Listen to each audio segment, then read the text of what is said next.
5 things I look up to prep for my job interview, and 1 common thing I don't look up. First, I look at the company's values on their webpage. Say what you want about companies, but they all think they live by their values.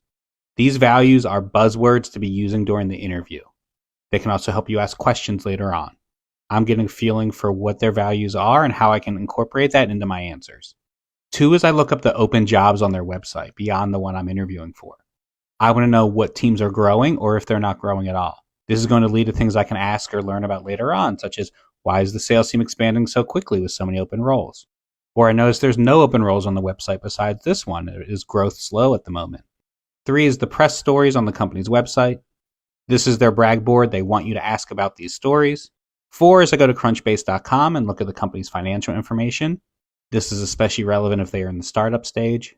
And 5, I click the News and Signals tab on Crunchbase and look at any news stories that come from outside of the organization as well. What I don't do before my first interview is look at the Glassdoor reviews. While those can be valuable, I want to gather information for myself first from the company.